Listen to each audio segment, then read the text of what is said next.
Ciao amici e ben ritrovati. Oggi parliamo di un inchiostro, l'inchiostro Visconti Brown.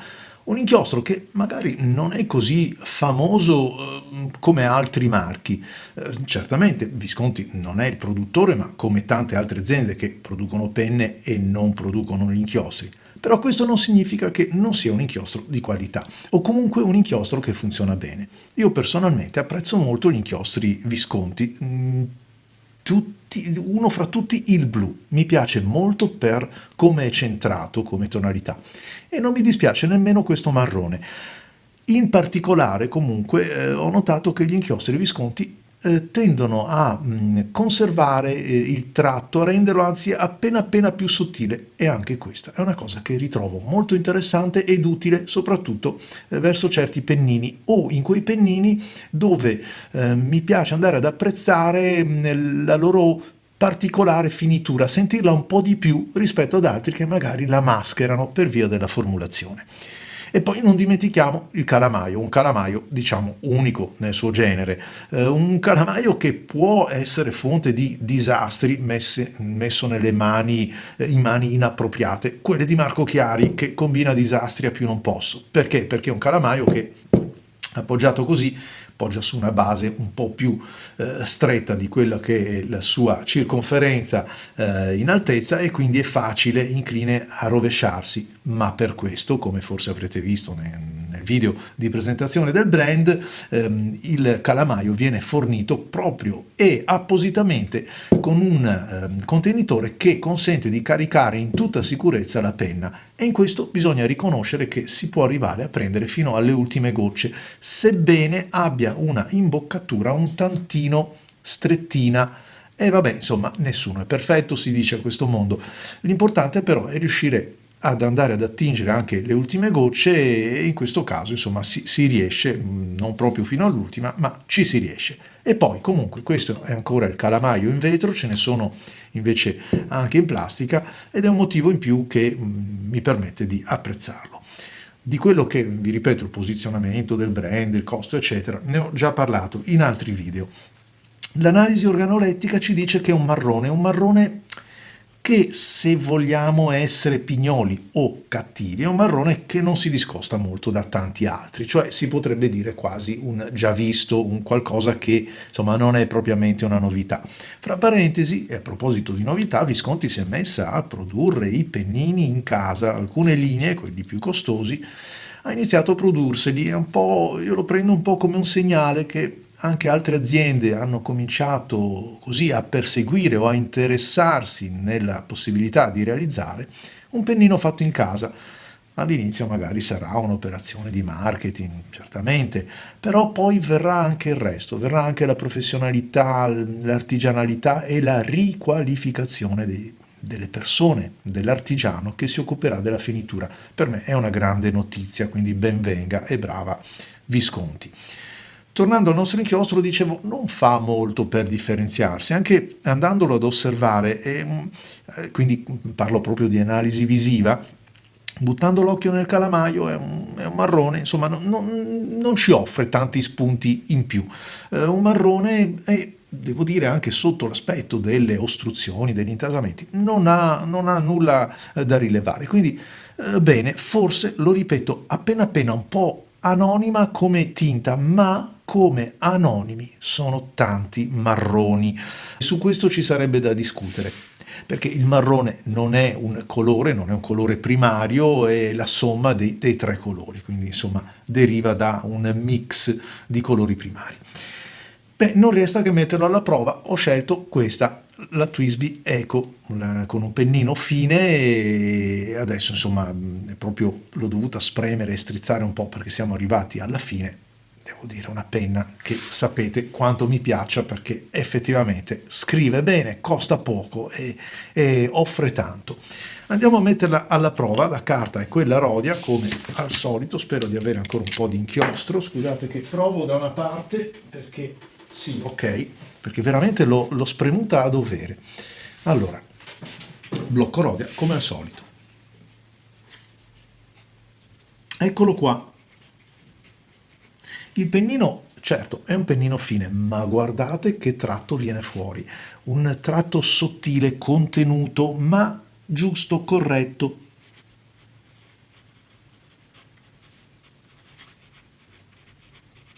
Inchiostro Visconti Brown, ma che bello.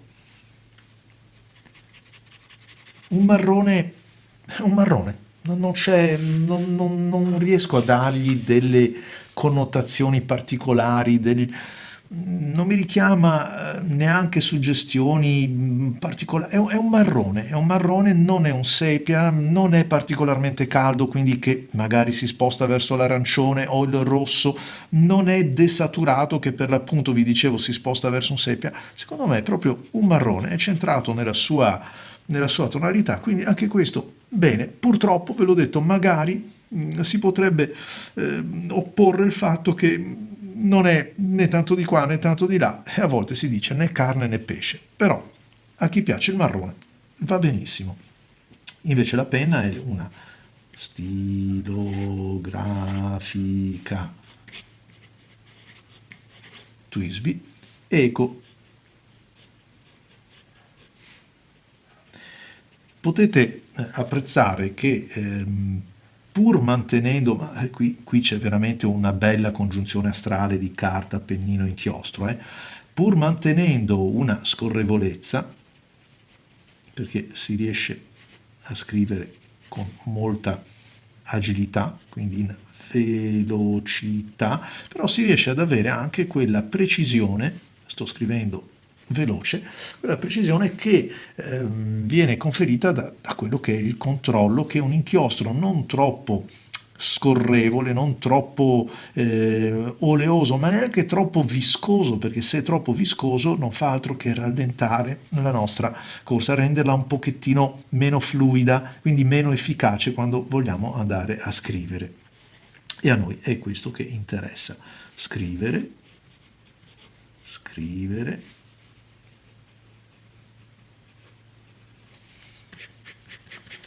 Il tratto, come vedete, risulta molto contenuto, molto asciutto, potrei dire, ma in senso buono, quindi lo apprezzo molto. Andiamo a vedere innanzitutto se è un inchiostro che passa il foglio, ma neanche per sogno, perché un po' perché il flusso della Eco è molto regolare, un po' perché il pennino è fine, ma non mi è mai capitato di vederlo. Andiamo a fare un riscontro invece su altre carte. Per esempio questo è un blocco pigna, quindi una carta molto, molto economica. L'ho provata con il pennino extra fine della Laureate Waterman, che è una signora penna, con un pennino già invece più abbondante, come vedete, con un tratto B, e l'inchiostro mantiene sempre la sua tinta. Guardate anche questa Surodia, che è molto fresco, questo qua, ed è una carta molto patinata, e su questa, che è ben più grezza, è proprio lo stesso inchiostro. Questo è un merito, vuol dire che il pigmento, la composizione generale non altera nemmeno dopo tempo, perché questo ha più di un mese, questa è la prova che ho fatto, e vedete che cambia soltanto che cosa? Un po' la profondità di un pennino B, certamente avendo più inchiostro che viene messo giù sulla carta, cioè le fibre devono nel minuto secondo assorbirne di più, se ne deposita di più e crea questo effetto. Non sembra neanche, tra questo e questo, non sembrano neanche gli stessi, però a guardare bene il pennino, quando invece scrive più sottile, vedete che la tinta è sempre quella. Anche in questo caso non ho riscontrato alcun passaggio del foglio, non ho riscontrato che si sia imbarcato il foglio, come vedete bello integro, bello elastico, quindi ancora una prova a favore di questo inchiostro, un inchiostro che insomma non costa neanche così tanto. Lo mettiamo a confronto di altri inchiostri, partendo proprio dal nostro Visconti Brown, che sulla carta Clairefontaine evidenzia un pochettino qualche sfumatura, ma è più dovuta al flusso della penna che altro, cosa che invece il Nutcracker della Diamine, pur, guardate, sembrano quasi simili, Adesso permettetemi di dire che anche questo è un inchiostro, il Nutcracker, che ha senza dubbio delle qualità nella formulazione, però dal punto di vista della tonalità per me è abbastanza neutro, cioè anche questo è quel marrone che non mi fa gridare al miracolo, insomma non è il marrone che mi piace quello un pochettino più, o un po' più di là o un po' più dall'altra parte, senza le mezze misure che ormai dopo 50 anni ho imparato a conoscere nel mio carattere. Questo è il Topaz Crystal della Lamy. Si discosta un pochettino, è un po' più vario, si può vedere, però sono tre inchiostri molto simili, non mi ricordo qui dietro se c'era qualcos'altro. Passiamo alla prova invece di questo bellissimo inchiostro, Visconti Brown, su una carta un po' più pregiata, con una intonazione più calda, e ancora una volta io trovo che ci guadagni qualche cosa. Il pennino è un pennino fine, è quello della Twisby, ma bello. Ecco, qua mi piace di più perché la tonalità gialla, giallina, insomma calda della carta, lo aiuta un pochettino, gli conferisce, secondo me, una tonalità lievemente diversa, un po' più calda, e me lo fa preferire. Vi faccio vedere ancora su un'altra carta, sempre una Fabriano, lo metto insieme ad altri marroni, però devo far spazio sotto perché sennò mi passa. Essendo così leggero questo, il Fabriano Traccia 60 grammi, una bella carta, anche questa con intonazione calda. Vedete, partiamo dallo Smoky Quartz, per esempio, che così ci aiuta a centrare un pochettino la gamma dei colori. Saltiamo all'Ancient Copper della Diamine, che invece è un arancione scuro, un ramato, un marrone chiaro, chiamiamolo come volete, ma insomma una forte contaminazione rossiccia. Il tabacco, sempre Diamine, lo sherry, e arriviamo al Visconti. Il Visconti è abbastanza, diciamo, abbastanza unico in questa tavolozza, però come vi ho mostrato e come vi faccio vedere invece in quest'altra, permettetemi che vada a prenderla, in quest'altra lo troviamo tutto sommato abbastanza vicino, eccolo qua, abbastanza vicino anche ad altri inchiostri come vi ho mostrato prima. Scusate che allargo. Allora, il Visconti, che è il primo, su una carta rigata come questa può diventare abbastanza somigliante ad una bella varietà di inchiostri, al Waterman Brown, all'Omas Brown, anche se l'Omas Brown, che è un inchiostro che io apprezzo moltissimo, ha una sfumatura un pochettino più chiara, quindi delle contaminazioni arancioni.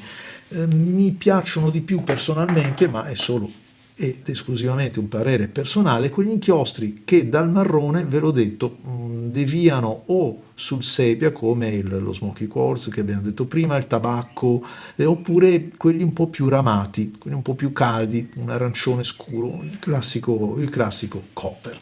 Un inchiostro che non è molto conosciuto, come vi dicevo all'inizio, ma secondo me vale la pena provare nel momento in cui avete bisogno anche di un inchiostro che vi apporti quella funzionalità nel restringere il tratto. Sia questo che anche altri inchiostri della Visconti hanno questa caratteristica, quindi ben venga. E io vi aspetto ai prossimi video. Ciao amici!